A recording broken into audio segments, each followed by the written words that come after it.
Am I the a-hole for never wanting to see or talk to my dad ever again after he's kicked me out of the house to appease his wife?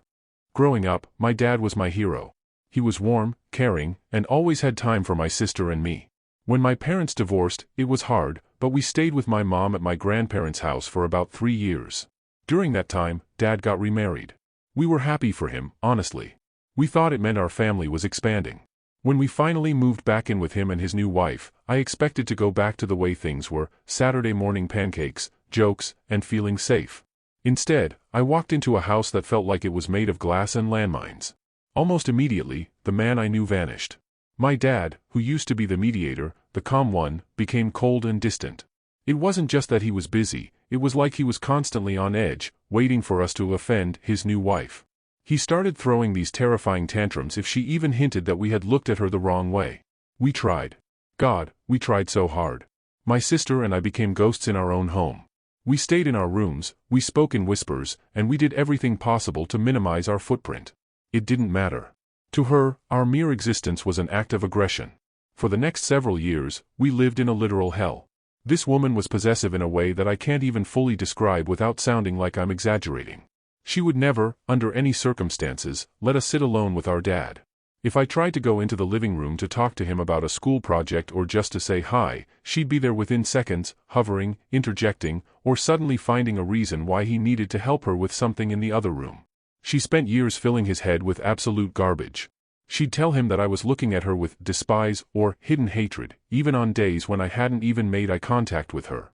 I'd be sitting at the dinner table, staring at my plate, and later that night, I'd hear muffled shouting from their bedroom.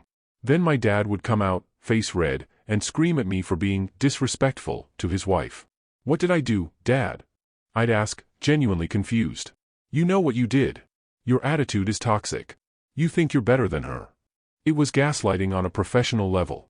She started hiding food, locking snacks in a cabinet she bought specifically for herself, or making a full meal and forgetting to tell us it was ready until it was cold and she'd cleared the table.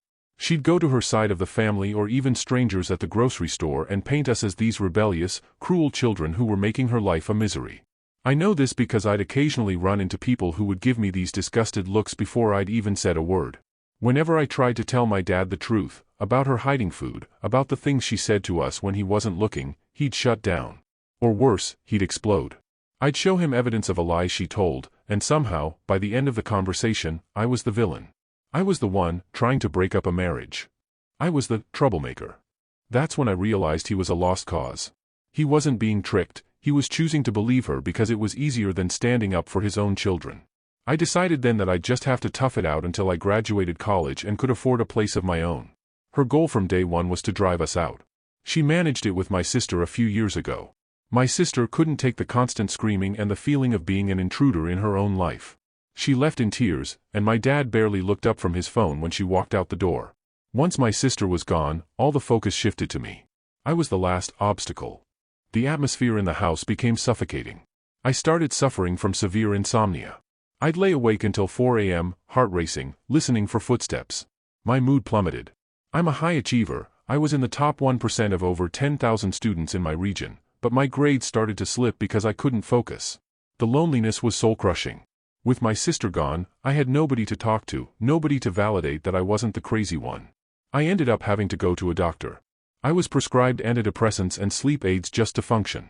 When my dad saw the pill bottles, did he ask if I was okay? No. He told me I was weak and that I was using drugs as an excuse to be lazy and moody. A few months ago, the tension finally snapped. I still don't even know what the specific trigger was. It was probably something as small as a dish left in the sink, but she went into a full-blown theatrical meltdown. Later, I found out she gave him the ultimate choice: it's either me or your son. I can't live with his disrespect anymore. My dad didn't hesitate. He didn't come to me to hear my side. He didn't try to mediate. He walked into my room and told me I had to leave. He said it with 100% approval, like he was finally cutting out a cancer. That was the day I had my first complete mental breakdown. I remember packing my bags with shaking hands, sobbing so hard I couldn't see, and he just stood in the hallway with his arms crossed, watching me like I was a stranger he was evicting for non-payment of rent. He told me he was disowning me and never wanted to see me again because I didn't respect his wife. I moved back in with my mom. It was humiliating and heartbreaking, but as the weeks passed, something strange happened. The weight started to lift. The insomnia got better. I didn't need the pills as much. My head cleared. Now that I've been away from that hellhole for a while, the well-meaning people have started crawling out of the woodwork. Aunts, uncles, and even my mom's friends keep cornering me. They tell me I need to make it up to him. They say, he's still your father, and he loves you more than anything. They actually have the nerve to tell me that he would definitely forgive me if I reached out. Forgive me? For what? For being kicked out? For being bullied in my own home for 8 years? For having a mental breakdown because my own father chose a manipulative woman over his flesh and blood? They hit me with the classic lines, no father would ever truly hate his children, and you wouldn't be here if it weren't for him. Some even try to excuse him by saying, it isn't his fault, he had to do it because of his wife. He was stuck in the middle. But he wasn't in the middle. He was on her side. He was the one who opened the door and told me to get out. Nowadays, I feel happier. But the mere mention of his name or hers sends a jolt of pure cortisol through my system. It dampens my mood for the rest of the day. I've made a vow to myself, I will never see him again. I will never talk to him. If I saw that sick old man dying on the street, I don't think I'd even stop to call an ambulance. That sounds cold, I know. It sounds like I'm the monster they say I am. But after 8 years of being the villain in a story I didn't write, I'm tired. They keep telling me it's my responsibility as the good eldest son to show him unconditional love. But where was his unconditional love when I was spiraling into a clinical depression? Where was his fatherly instinct when his wife was hiding food from his children? I know when someone paints themselves as a saint and others as literal satans, it usually means they're hiding something. I've struggled with that myself. I'm a very self-aware person. I've spent hours wondering, is it me? Am I the problem? In the last few months I lived there, I actually tried to build a relationship with my stepmother. I was polite, I offered to help her, I tried to start conversations. It was pointless. She didn't want a relationship, she wanted a win. She saw my sister and me as the enemy from the moment she met our father. She wanted to claim him for herself, to erase his past life entirely. Those 8 years warped my view of everything. I used to believe that there was no such thing as purely good or evil, that life was gray. But I've learned there are exceptions. Some people are just inexplicably vile. My father might not have started out evil, but his complicity made him a monster in my eyes.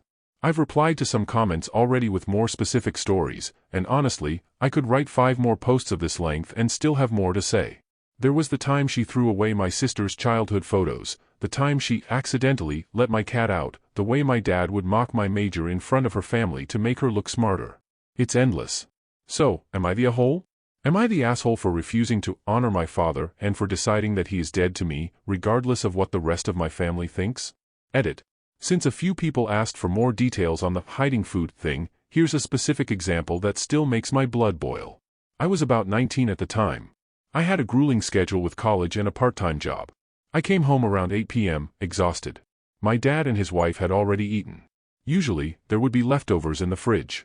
When I checked, there was nothing. I asked my dad, "Hey, is there any dinner left?" Before he could answer, she chimed in with this sweet, fake voice, "Oh, honey, I'm so sorry. I thought you said you were eating out with friends." I gave the leftovers to the neighbor's dog. I didn't want them to go to waste. I hadn't said anything about eating out. In fact, I'd texted my dad earlier saying I'd be home for dinner. When I showed him the text, he just sighed and said, "She made a mistake. Don't be so dramatic. Go make a sandwich." The problem was, she had also forgotten to buy bread or deli meat during her grocery run that morning. The fridge was practically empty of anything I could eat without a full hour of prep. I ended up eating a bowl of plain white rice. While I was eating it, she sat across from me, sipping tea and smiling, not a mean smile, but a satisfied one. My dad just sat there reading the news, completely ignoring the fact that his son was eating plain rice because his wife had intentionally sabotaged his meal. This wasn't a one-time thing. It was a weekly occurrence. It was 1,000 tiny cuts designed to make me feel unwelcome, and my dad was the one holding the bandages but refusing to apply them. Then there was my sister's high school graduation. It was a huge deal for her. My mom was there, of course, but my sister really wanted Dad to be proud. The morning of the ceremony, his wife suddenly developed a migraine. She started crying about how she couldn't be left alone and how the loud music and cheering at the graduation would kill her. My dad stayed home with her. He missed his daughter's graduation to sit in a dark room with a woman who was clearly faking it. My sister was devastated. When she confronted him the next day, he got angry at her for being selfish and not caring about his wife's health. "She's your stepmother. You should be worried about her, not some silly ceremony." That's the kind of man he became. A man who would trade his children's milestones for a quiet evening with a manipulator.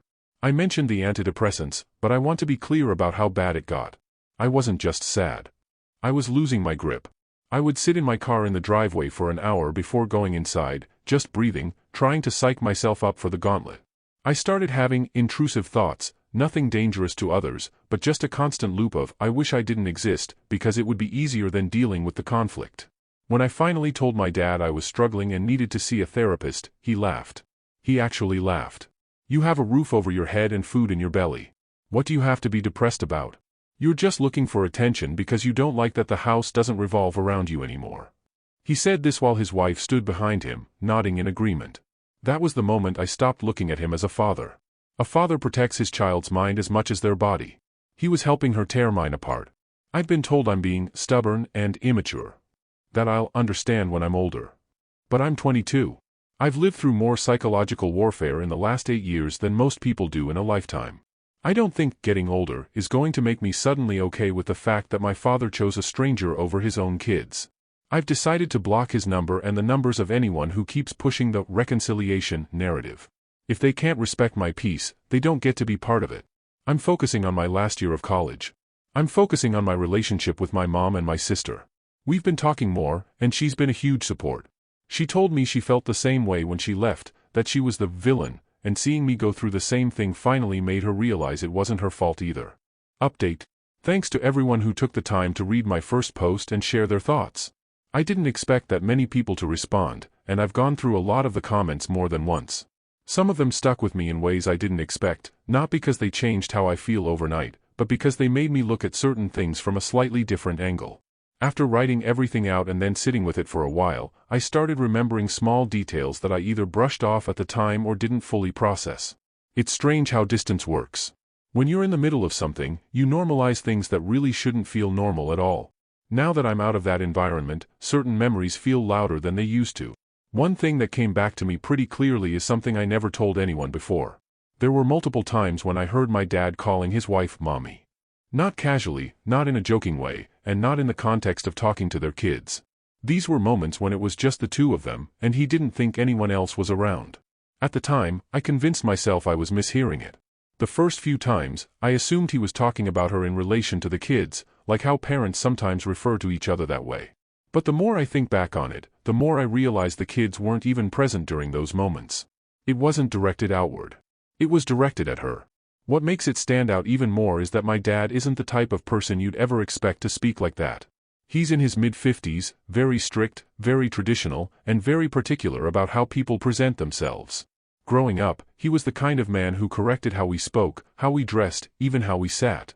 Hearing him use that word in that tone felt completely out of character, and I think that's part of why I never brought it up to anyone. It just didn't fit with the image I had of him. This only started happening after my grandmother passed away. He was extremely close to her. That's not an exaggeration. Even as an adult, he relied on her emotionally more than I think he ever admitted. When she died, it hit him hard.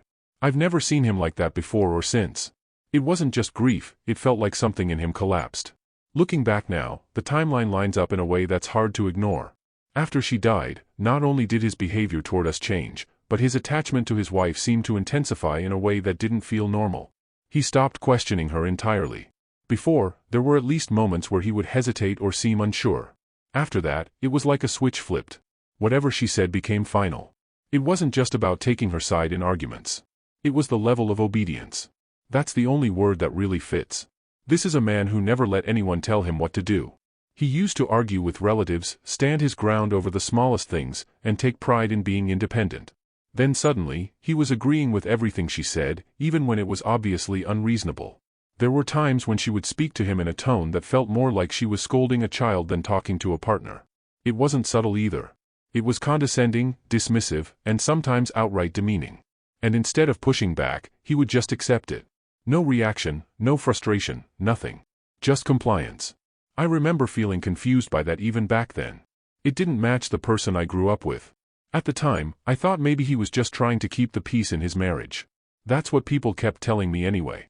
That he was stuck in the middle and didn't want conflict. But the more I think about it now, the less that explanation makes sense. There's a difference between avoiding conflict and completely surrendering your judgment. He wasn't mediating anything.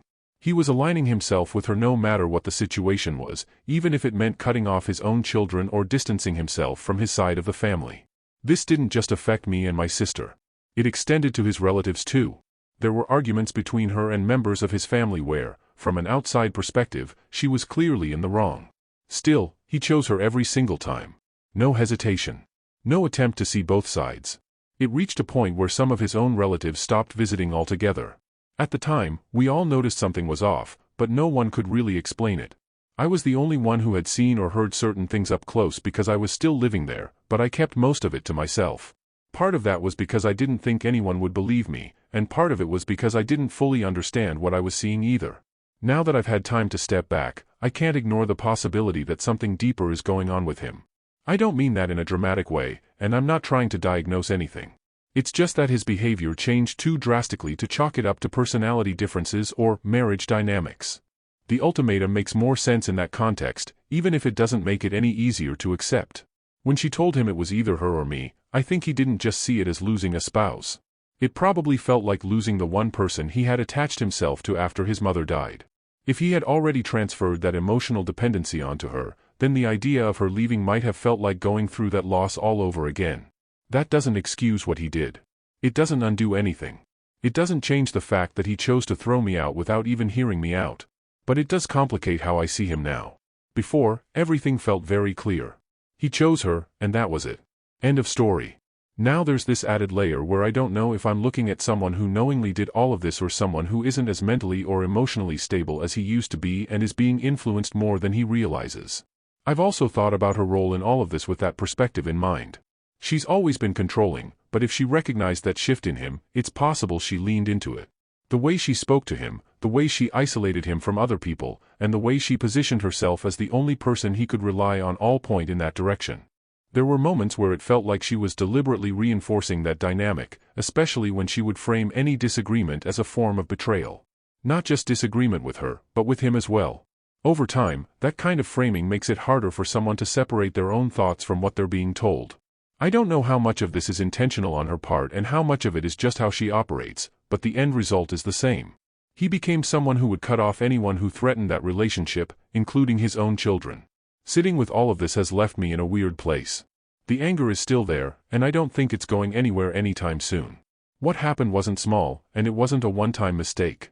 It was years of consistent behavior that led to a very clear outcome. At the same time, there's a part of me that can't ignore the possibility that he's not entirely okay. That doesn't automatically turn him into a victim, but it does make the situation less black and white than I originally framed it in my head. I've had people tell me to look at it from his perspective before, but those conversations usually came with the expectation that I should forgive him because of it. That's not where I'm at. Understanding something doesn't mean accepting it, and it definitely doesn't mean allowing it back into my life. Right now, I'm still keeping my distance. Nothing about this changes the boundary I've set. If anything, it reinforces the idea that being around that environment again wouldn't be good for me, regardless of the reasons behind it. What I'm unsure about is how I feel toward him as a person. Before, it was straightforward. I was angry, and I didn't want anything to do with him. Now there's this mix of anger and something else that I can't really put a clean label on.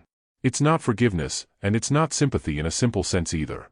It's more like looking at someone you used to know and realizing they're not the same person anymore, and you don't know if they changed on their own or if something changed them. Thanks for watching. Don't forget to like, share, and subscribe to Daily Tales Update for more such stories.